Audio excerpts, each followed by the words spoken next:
Bonsoir et bienvenue à cette session d'information sur Congo Live Télévision. Mesdames et messieurs, aux actualités, le gouvernement congolais, par l'entremise du ministère des Finances, prévoit de lancer 60 milliards de francs congolais sur le marché des titres publics à travers une adjudication de bons du trésor indexés prévue ce mardi 10 septembre. Suivez ces communiqués.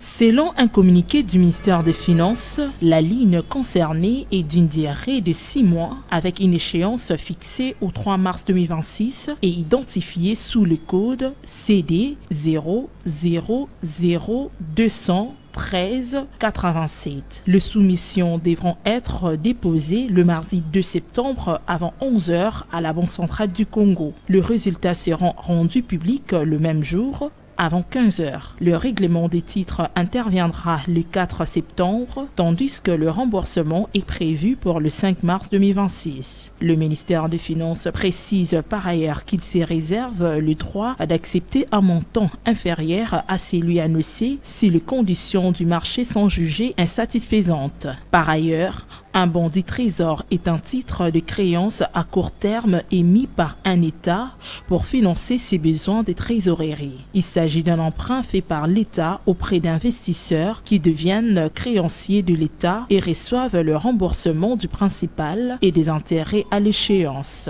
Notons que ces titres sont généralement considérés comme de placements sûrs en raison de la garantie de l'État et sont achetés via des institutions financières comme la banque ou un courtier. Leur particularité réside dans le fait que leur valeur est indexée souvent sur un indicateur tel que l'inflation, ce qui permet de protéger les investisseurs contre la dépréciation monétaire et de garantir un rendement plus stable.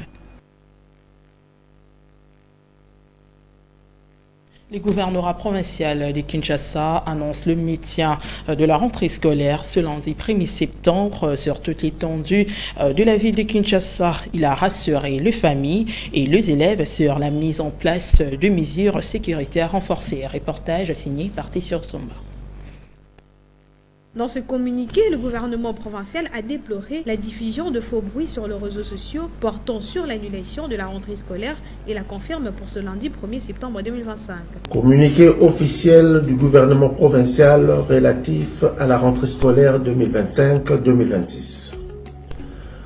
Le gouvernement provincial déplore la diffusion sur les réseaux sociaux de plusieurs messages visant à perturber l'ordre public à la veille de la rentrée scolaire prévue ce lundi 1er septembre 2025. L'exécutif provincial met en garde le fauteur des troubles qui cherchent à instrumentaliser le procès opposant le ministre public à un ancien ministre d'État, ministre de la Justice et garde des Sceaux. L'exécutif provincial déclare qu'aucune manifestation publique ou perturbation de l'ordre public ne sera tolérée.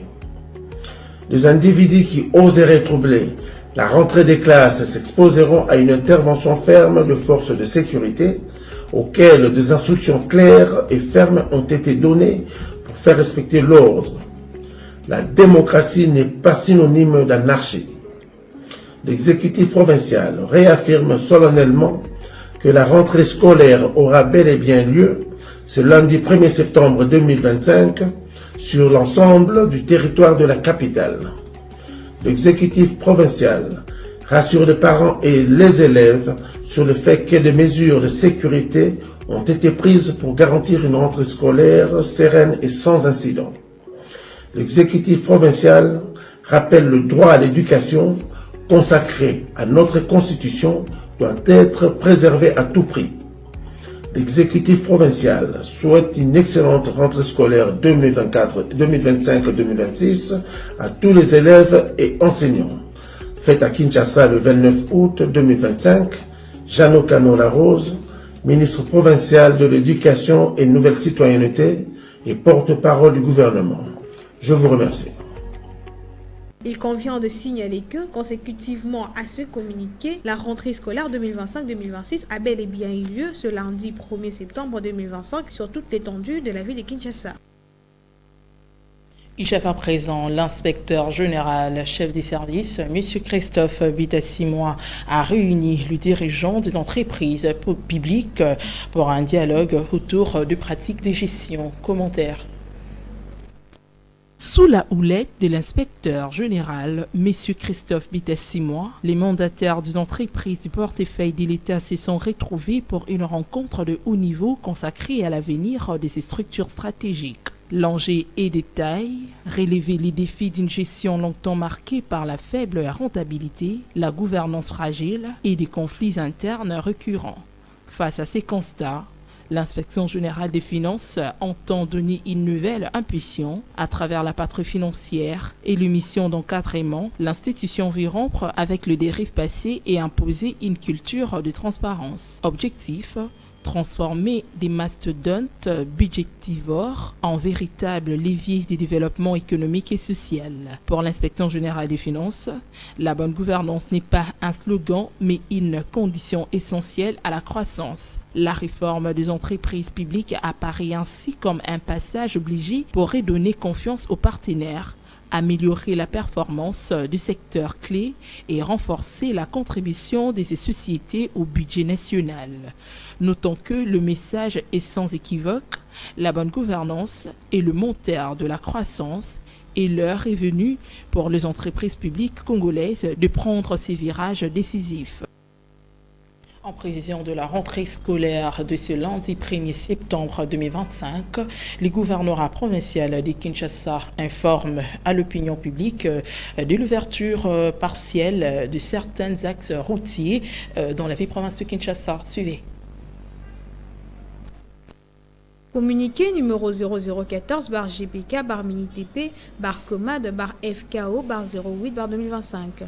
Portant réouverture partielle des avenues Flambeau, Kitona, du livre Tourisme, Trois-Vallées et Kimbuta. En prévision de la rentrée scolaire 2025-2026, prévue le lundi 1er septembre 2025, le ministère provincial des infrastructures et travaux publics de Kinshasa informe la population quinoise de l'ouverture de plusieurs axes routiers afin de faciliter la mobilité à travers la capitale congolaise. Étant donné que plusieurs chantiers routiers sont encore en cours, il convient de préciser que, sur certains des axes repris ci-dessous, les travaux se poursuivent toutefois. Toutes les dispositions techniques ont été prises pour garantir leurs achèvements complets. Les axes routiers concernés sont les suivants: avenue Flambeau de l'avenue Kavambar à l'avenue Canal dans les communes de Barumbu et Gombe. Avenue Kitona du boulevard du 30 juin Sonas à l'avenue Colonel Ebea dans la commune de Gombe.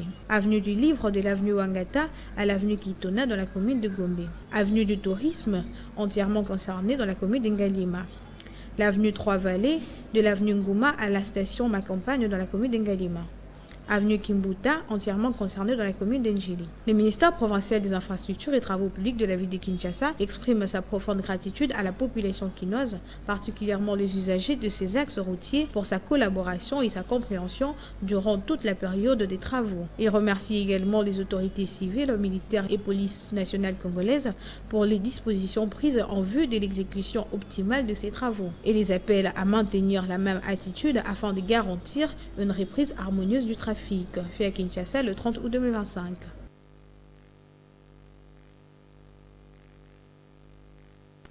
Autre information, le ministre des Finances Doudou Fwamba a annoncé les déblocages de 51 milliards de dollars américains,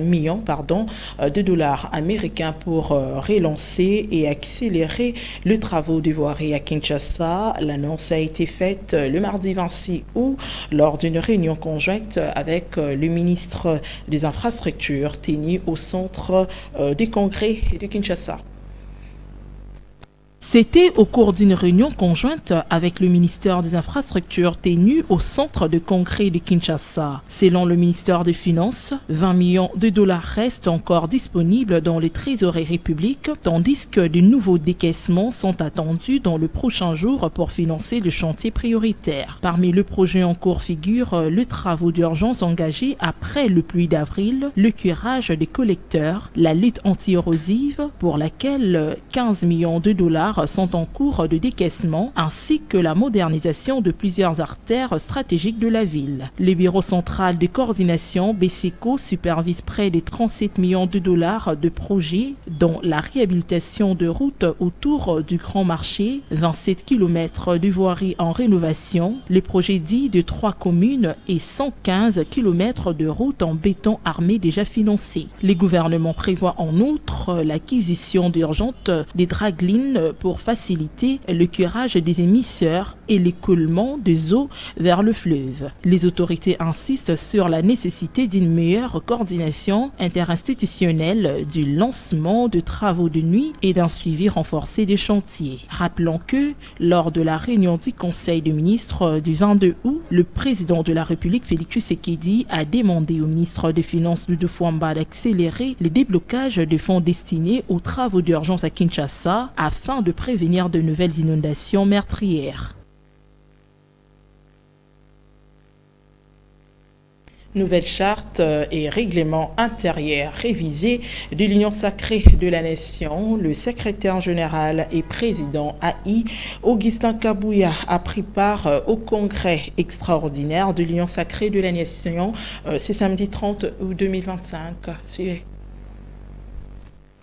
Accompagné d'une grande foule, le président intérimaire et secrétaire général Augustin Kabouya s'est rendu dans le centre culturel où s'est tenu le congrès extraordinaire de l'Union sacrée de la Nation en présence du président de la République Félix-Antoine Tshisekedi. Le parti présidentiel l'Union pour la démocratie et le progrès social a participé de manière active à cette grande rencontre. Cette foule incommensurable composée des cadres, militantes et militants de l'UDPS a escorté le président AI et secrétaire général Augustin Kabouya depuis sa résidence jusqu'au lieu de la rencontre. Et pour chuter, le vice-premier ministre de l'Intérieur, Jacquemaine Chabani-Loko, a présidé une réunion importante en présence du gouverneur de la ville de Kinshasa, Daniel Bomba-Lubaki, dans son cabinet de travail, ce dimanche 31 août 2025. Cette réunion du ministre de l'Intérieur, Sécurité, Décentralisation et Affaires coutumières, Jacquemain Chabani-Loko, en présence du gouverneur de la ville de Kinshasa, Daniel Bomba-Lubaki, avait pour objectif de s'assurer de l'efficacité des mesures mises en place par l'hôtel de ville, notamment en matière de désengorgement des principales artères de la ville de Kinshasa. Bongo, la réunion, autour il y a vice-ministre de l'Intérieur, Sécurité, Décentralisation et Affaires coutumières. Justement pour la relever là, le problème il y a rentrée scolaire lobby. Mais plus la axe qui est en hôtel, mobilité dans la ville de Kinshasa. Aujourd'hui que ville de Kinshasa, les loyaux, ils allaient bon chantier, mine et Fumami, au vu aussi de tous. Alors à côté de ça, il y a des problèmes de mobilité peut-être qui se posent aussi. Nous avons besoin de cette voirie. Nous comptons maintenant là pour rassurer Bino que déjà une bonne partie à voirie peut nous disposer pour les Bino, ou ils sont déjà prêts. Mais au PC, on a noté partiellement que Fumami, la bande de Tébouaneng va communiquer. Comment est-ce que voirie est disponible pour permettre aussi que les bandes avec les classes, voilà, le mouvement peut-être pas flux et combattant, mais également, je suis déjà mis. Là, la police, Carrefour a problème. Nous avons prise en charge pour nous permettre à ce que Ici est de noter que ces dispositions sécuritaires particulières ont été arrêtées avec la police des circulations routières. Elles ont prévu un déploiement renforcé aux principaux carrefours afin de réguler la circulation et de garantir la fluidité du trafic dans le but de contribuer ainsi à la sécurité de tous les habitants de la ville de Kinshasa. Nous voici à la fin de cette édition du journal, mesdames et messieurs. Merci de nous avoir suivis.